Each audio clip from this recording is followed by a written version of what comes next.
Hey everyone, it's Will, Gamer Dad, with another video for you. So in today's video, we're going to review Velvet as a 5-star with her personal Grasta as well as her personal weapon. And we'll also do a little bit of gameplay and a 5-star review. So the most important question of all is she hot or not? Well, I will say her outfit is quite interesting. Anyways, as one of the Tales of characters, she is an Earth / user, although she does have a couple of blunt attacks, and she does have non-elemental slash attack as her primary move, but she also can contribute to an Earth team as well. Now look at her Valor Chat. Very, very defensive and can actually tank a lot of hits, being that she comes in and restores her own HP 2000 and physical resistance 40%, and it's normally 3 turns, but with her personal Grasta it's 4 turns. When she crits, she will get a soul gauge, and one of those gauges is essentially a counter, and when she does it 3 times, she converts into something called a Therion state, where her Nightmare Claw is enhanced in damage and does a lot more damage. Now I'll show you that a little bit later in this video. Now in terms of the moves you can go with, there are a few different ones. First of all, you can go with the Mega Sonic Thrust, which is the Earth type blunt attack on a single enemy times 3, and physical resistance down 30%. Now, on most teams, you probably already have a dedicated physical resistance down person, especially, for example, on Earth, where you have Deidre, for example, up to 50%. So you probably won't be using that move. Avalanche Fang is also not bad at all. Attack AoE, very similar to Tsubami's attack, Earth Blunt, times 2. Earth type resistance down 30% for 3 turns. Again, not bad to have in the fact that she can apply these types of different resistance down. However, you probably have other people on your Earth DPS team that can do that for you. In the case of Tearing Thorn, Earth type slash applies pain. And again, the problem is that this pain is not a guarantee, nor does it ignore target resistance. Most of the ones that ignore target resistance are usually manifested weapons, or for example AS Nagi. And so if you're relying on this to inflict pain, you might be in for an unpleasant surprise. Now she does have 2 signature moves. Nightmare Claw is the non-elemental slash type attack, and this is the 5 times XL attack and crit rate guaranteed for 1 move, which will be this move that you're spamming over and over again. Note that it does say it increases damage when in the Therion state. When 3 or more soul gauges are stacked, it changes her mood into this, and it does a ton of attacks damage, and I'll show you that later on in this video as well. The reason you're going to be using this though is make sure you are using a non-elemental type slash attack, which means you're going to be using a slash team. A Tales of, for example, can do it, or you can sub into other slash type teams. Also note that when she's under 25%, she'll activate a Mystic Art over limit, just like her compatriots for the Tales of series. Now finally, Slag Assault is Earth slash AoE and Earth attack of her own plus 50% for 3 turns and increase critical damage. And so if you have someone like Mayumfa applying guaranteed crit rate, then you're going to have some pretty decent damage with Slag Assault.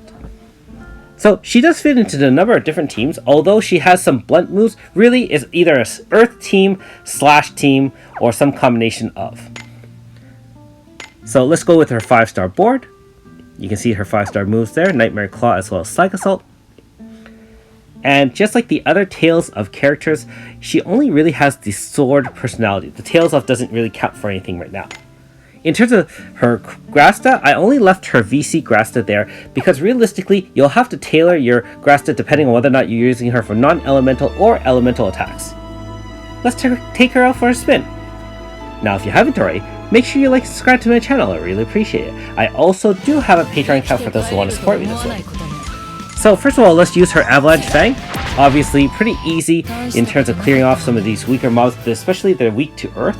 Note that she does not have any elemental Grasta on her. If you want to enhance her elemental Grasta on AoEs or even during boss fights, then you'll have to stack those Power of Gaia or Power of Quake, which is the tier 2 or tier 3 higher end Grasta. Now in terms of Slag Assault, again this is an AoE move, Earth type as well, and it can clear more powerful mobs as well. Keep in mind that with most of these Tales of, including her, these moves are very mana intensive, and so you can run out MP very quickly in a longer fight. Okay, so soloing against some, tougher horrors, we are going to stack those Nightmare Claws, and so you can see her Therion state. So note that she's hitting for about 7,000 right now, and it is guaranteeing crit. So even though she's hitting for a lot, it's not a lot of damage right now. That's 35,000, because it's like 5 times 7 or 8,000, 40k. Note that when she finally converts, and you can see her glowing now, it now does 50,000 times 5. So it takes time for her to activate that Therion state. Keep in mind though, if you do this during the EF, it will activate Therion state if you hit enough times with Nightmare Claw. And you can see her Mystic Art was activated there, which by the way inflicts pain as well. Her personal weapon, just so you know, does enhance her damage when pain is on the enemy. So you'll definitely need a pain setter on your team. And obviously, as I've mentioned in other videos, with most end game teams, you'll need one pain setter to help with your pain grafter and or pain moves, especially since a lot of manifests or enhanced moves depend on pain status to really increase the damage on your enemies. So in Earth teams, we can use comparison of her versus, for example, Violet as well as Deidre. I know I always get Violet and Velvet a little bit mixed up, so I apologize for that. And so we're just going to power up and take on Melvillithin.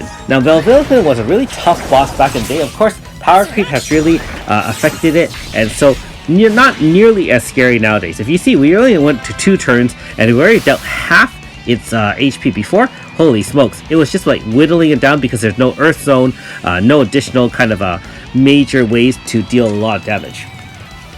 Okay, so we're going to activate an AFC here and see what kind of comparison of damage with our 3 free Earth characters. Now keep in mind that depending on what kind of Grasta setting you have, you might see different numbers in terms of either the bigger or smaller. In the case of Violet, the thing is she has that one more ability from Persona, so she hits double and is almost guaranteed crit. And for Deidre, she hits for a lot as well, especially with Myumpha. I didn't find that on an Earth team, Velvet deals nearly as much damage as the other two, so feel free to leave comments below if you're experimenting and your results are a little bit different.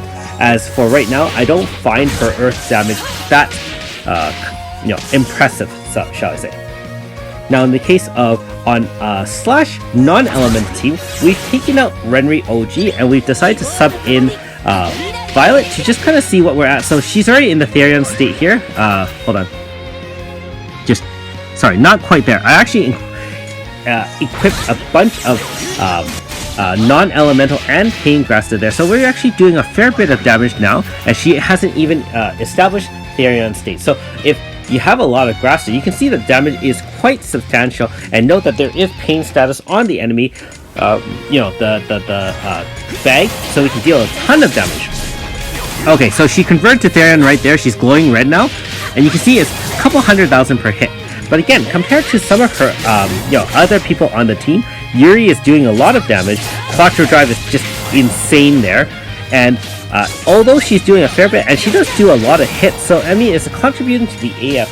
But again, it never feels like she's doing nearly as much damage as some of the other powerful characters. I mean, I get that she's more split in the fact that she has both non-elemental slash as well as earth type moves, but it's really hard to find that she hits a lot compared to, for example, the likes of Elgar or even Renri. So maybe I'm using her incorrectly.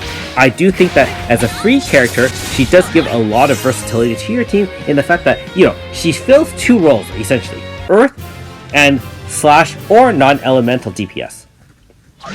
So in conclusion, after playing around with all 4 Tales of characters, my unofficial rankings would be Crest first, just because he's a zone setter and he's free. He also boosts all other sword and katana users. Yuri would be a little next, and then Mila and Velvet do have specialized niche roles on multiple teams, and so hey, we welcome all 4 5-stars to our team, and I really do thank the devs for giving us 4 pretty powerful characters. That being said, probably have to playtest to see if I can fit her into another role. Thanks for watching. We'll see you next time.